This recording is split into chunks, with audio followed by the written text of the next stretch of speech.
안녕하세요. 뉴스와 사람들입니다. 돌아온 김어준은 퍼니포에서 합당 관련 이런 발언을 했지요. 합당은 그러면 이번 전당대회 이슈가 됩니까?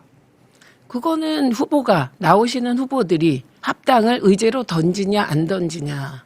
원래는 선거 끝나고서 바로 절차를 하자고 했는데 지금 선거 결과 이렇게 되고 조 후보도 떨어지고 기타 동력이 떨어졌잖아요.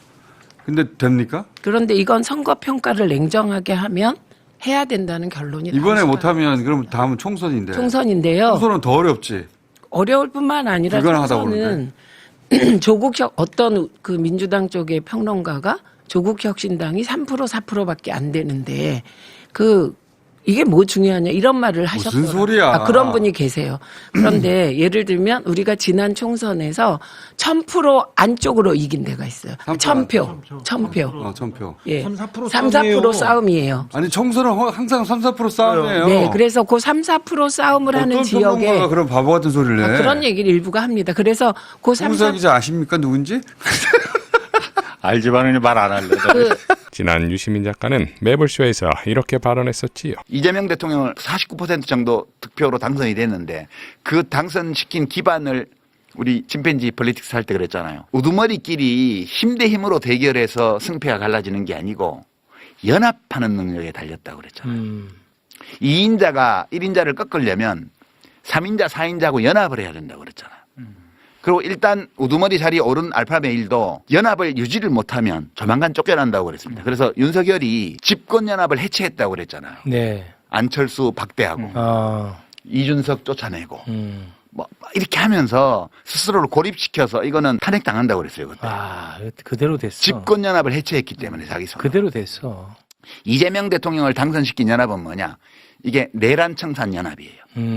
내란 극복 연합이에요. 내란 극복 정치 연합이에요. 그래서 이게 민주당이 중심이 되어서 조국혁신당 그다음에 작은 야당들 시민사회 심지어 중도 성향의 유권자들 심지어는 보수 일부까지 연합이 되면서 그래서 겨우 49% 얻었잖아요.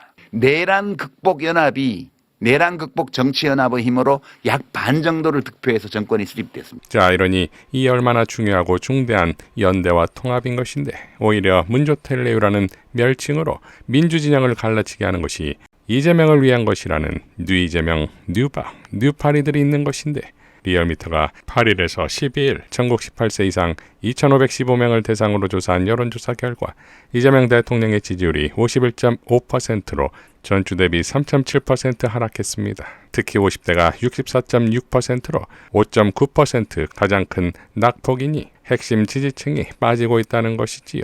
지난 X의 글의 여파는 반영되지 않았으니 우려는 더 커집니다. 자, 이러한 상황에서 굿모닝 충청의 조하준 기자는 뉴이재명이 죽어야 대통령이 산다는 칼럼을 통해 이렇게 밝혔습니다. 민주당과 대통령의 지지율이 하락한 원인은 여러 가지가 있겠으나 가장 큰 원인은 지방선거 전후로 격화된 여당의 분열로 인해 핵심 지지층의 마음이 식었기 때문이라고 본다. 그리고 그 분열의 중심에는 바로 뉴이재명이라 불리는 무리들이 있다. 결론부터 말하자면 이들은 민주진영을 내부에서부터 부식시키고 있는 암덩어리들이라고 봐야 한다. 이재명 정부 출범 이후 여권 내에서 벌어지고 있는 기이한 현상 세 가지가 있다. 첫 번째는 명픽 혹은 대통령의 뜻이란 단어가 아무렇지도 않게 남발되고 있는 것이다. 더 큰 문제는 이것을 뉴이재명이란 무리들은 만병통치약처럼 악용하며 자신들과 뜻이 다른 사람들을 반명으로 낙인 찍고 있다는 것에 있다. 최근 이 대통령이 유럽 순방을 떠나기 전에 김민석 총리가 배웅을 나온 반면 정청래 민주당 대표는 패싱당한 점, 취임 1주년 기자회견 내용, 또 최근 이 대통령이 X에 남긴 메시지 내용 등에 대해 기성 언론들은 이 대통령이 차기 당대표로 김민석 총리를 낙점했으며 정청래 대표에게 이번 지방선거 결과에 대한 책임을 묻고자 한다는 뜻이란 식으로 해석했다. 그리고 이걸 자칭 친명 유튜버들은 확대 재생산했다. 실제 이 대통령의 의중이 무엇인지는 정확하게 알 수 없지만 정말 그가 김민석 총리를 차기 당대표로 낙점하고 힘 실어주기를 했다면 이는 두말할 것 없이 당무 개입이며 불법이다. 세상에 착한 당무 개입이란 없다. 그럼에도 자칭 이재명 대통령 지지자란 자들은 역설적으로 이 대통령이 불법을 저지르고 있다는 것을 큰 소리로 떠들고 다니고 있으며 도리어 이를 지적한 이지은 전 대변인을 쫓아내기까지 했다. 또 어떤 대형 진보 유튜버는 공공연하게 자신이 이재명 대통령과 긴밀하게 연락하고 있으며 자신이 청구한 인사들이 감투 하나씩 받았다고 자랑스럽게 자신의 방송에서 떠들고 있기까지 하다. 그것이 이 대통령에게 득이 될지 해가 될지 분간도 못하는 모양이다. 이 점만 보더라도 누이재명이란 자들은 대통령의 뜻을 참칭해 완장질을 하는 무리들이라는 것을 적나라하게 보여준다고 할 수 있다. 최근 들어 인터넷상에선 문조털레유라는 말이 횡행하고 있다. 문은 문재인 전 대통령을 말하고 조는 조국혁신당 대표, 털은 딴지일보 총수 김어준 씨, 레는 정청래 민주당 대표, 유는 유시민 작가를 말한다. 누이재명 세력과 그에 기생하고 있는 자칭 친명 유튜버들은 이재명을 지키기 위해 문조텔레이와 싸워야 한다고 주장하고 있다. 이재명 대통령을 지키려면 아직도 많이 남아있는 윤석열 내란 전당과 정치검찰들, 호시탐탐 정권이 쓰러지기만 엿보고 있는 기성 언론들과 싸워야지 왜 문재인 전 대통령과 싸워야 하는지 납득이 가지 않는다. 그리고 문재인 전 대통령과 싸워서 이 대통령에게 돌아갈 이익은 무엇인지 모르겠다. 이상의 사실들을 종합해볼 때 누이재명이란 무리들은 친명을 참칭하고 이재명 대통령의 이름을 팔아 자신들과 결이 다른 사람들을 반명으로 낙인 찍음으로써 민주당 내부의 분열을 조장하고 부식시키고 있는 무리들이라고 볼 수밖에 없다. 물론 문재인 전 대통령과 조국 대표, 정청래 대표 등에 대해 비판할 수 있다지만 이들은 정당한 비판이 아닌 악랄한 혐오 발언을 서슴지 않고 쓰고 있다는 것이 문제다. 더 큰 문제는 이들이 민주당의 기존 정신과 뿌리를 부정하고 모욕하고 있으며 여기에 일부 자칭 진보 유튜버들과 기성 언론들, 적지 않은 숫자의 민주당 의원들이 이들과 합세하고 있다는 점에서 과거 문파라고 불렸던 이들보다 더 위험한 것 같다. 이들의 전횡이 심화됨에 따라 전통적 민주당 지지자들은 최근 들어 마음이 식었다는 말까지 하고 있다. 아직 이재명 대통령의 임기가 4년이나 남았는데 전통적 지지자들의 마음이 식었다는 것은 대단히 위기라고 봐야 한다. 비판도 애정이 있을 때나 하는 것이고 애정이 없다면 무관심으로 흐른다. 무관심은 결국 투표장으로 갈 동력을 잃게 만들고 앞으로 치를 2028년 총선과 2030년 대선에서 민주당이 큰 위기에 직면할 수밖에 없다. 현재 민주당 지지층은 전당대회를 앞두고 매우 혼란스러운 상황이다. 이 혼란스러운 상황을 수습할 수 있는 사람은 이재명 대통령 본인뿐이다 라고 밝혔습니다. 자, 그런데 노무현 재단 홈페이지에 이런 글이 올라왔습니다. 후원 회원 여러분, 유시민입니다. 저는 당분간 노무현 재단을 떠나서 살려고 합니다. 재단의 상임 고문 해촉을 요청했습니다. 알릴레오 북스도 6월 말에 중단한다고 통보했습니다. 앞으로 제가 할 비평 활동 때문에 노무현 재단이 혹시 겪게 될지 모를 어려움을 예방하기 위해서입니다. 다시 만나는 날까지 재단을 잘 지켜주십시오. 사랑합니다.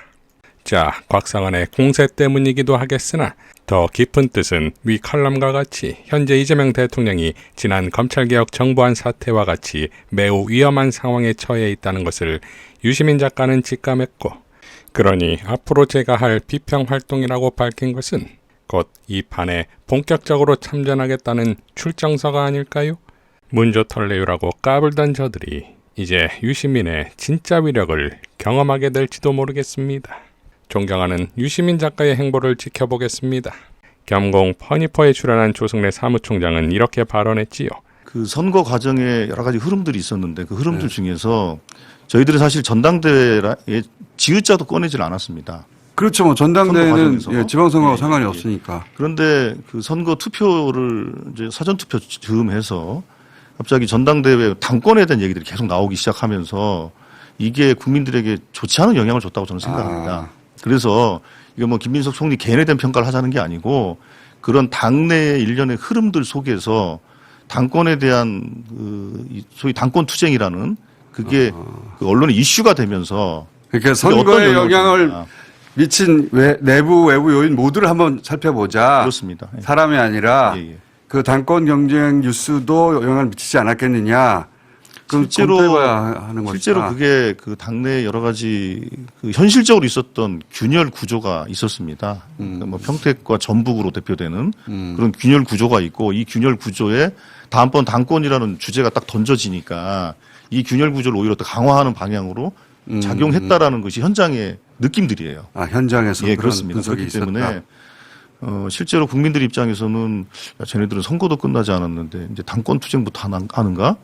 뭐 이런 그 이미지를 줬다고 하는 얘기들이 현장에서 많이 있었습니다. 6.3 선거백서의 결론을 기대하겠습니다.